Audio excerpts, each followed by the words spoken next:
Hi guys, today we are starting the Unit 5 doodle sheet about homeostasis. We're going to do day 1, Intro to Heredity. Today we're going to be starting off learning about chromosomes. So remember when in Unit 3, which was natural selection, we talked about how traits in a population change over time. We learned that fitness is the ability to survive, reproduce, and pass on traits. We also learned that offspring resemble their parents and thus will also be fit, right? Remember survival of the fittest.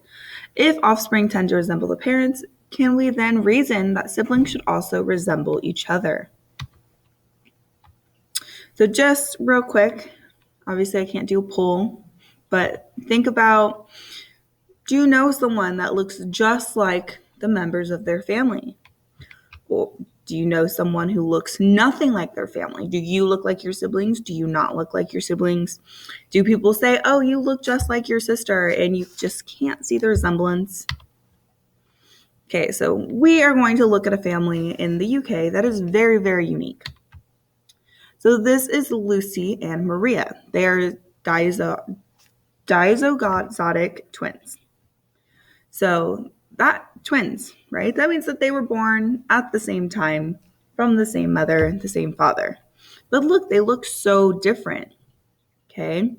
So this family has been accused of making it up, that these girls cannot be biological siblings, nonetheless twins.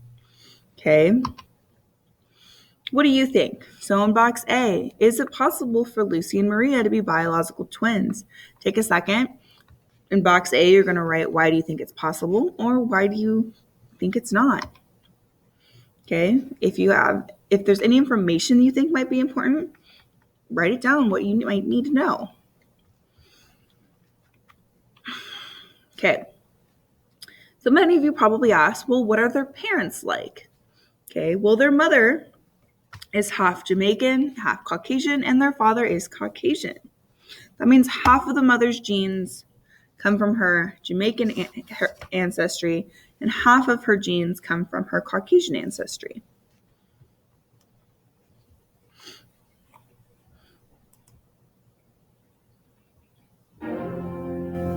These pretty teens are best friends, and they're also something else.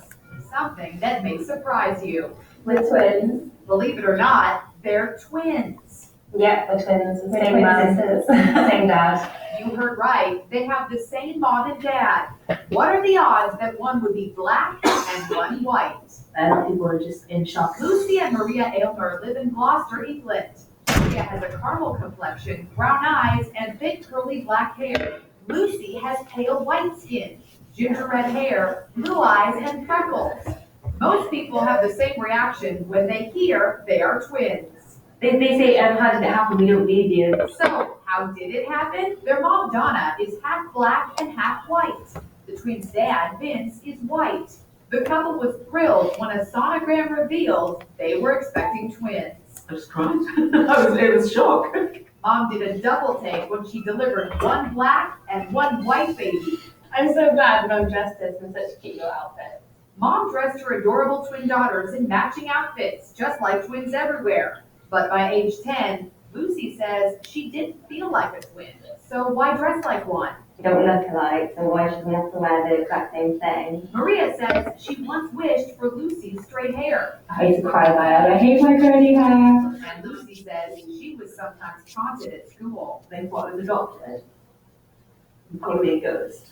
Now 18, the twins not only look different, they have very different personalities. We're completely different.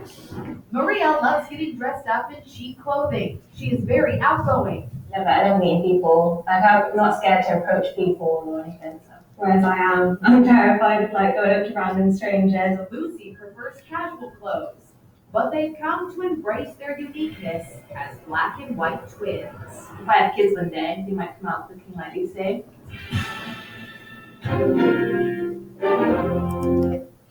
So biologically, these girls are twins, but they seem to have gotten different genetic material from mom, right? So how does this work? If parents pass on their traits to their offspring, then the way Lucy and Maria turned out depends on the information they got from their parents. So let's figure out how this works. How exactly does the heritable information get from the parents to the offspring? So box B, what do you think? How does the heritable information get from parents to the offspring? Okay. Class ideas. Obviously, you're watching a video, so I can't really give you you can't really come up with the ideas as a class. But some things that students have come up in the past are maybe it has something to do with the DNA. Maybe the offspring gets some genes from mom and some from dad. Maybe some traits are dominant over others. So those are some pretty good ideas. Okay, so if you couldn't come up with anything for box B, maybe you can write this down. So passing on genes. Parents pass on their genes to their offspring. Genes are made into DNA, and DNA can be organized into chromosomes. This all should be familiar. We did touch on this last unit. Key terms, genes, hereditary information passed from parents to offspring that determine traits. DNA, the molecule that contains hereditary information, and chromosomes, an organized structure made of tightly wound DNA. Remember, you can always press pause if I went too fast on these slides. So just remember there's this visual of the DNA, which then wraps up into a chromosome, which then is stored into the nucleus. So I know I talked about my analogy of how I like to use it. The DNA is like multicolored yarn. Each different color indicates a different gene. The yarn is then wound up into a ball to keep it organized, much like a chromosome. And then our yarn ball chromosome can be thrown into a basket with other yarn ball chromosomes for storage, which would be the nucleus.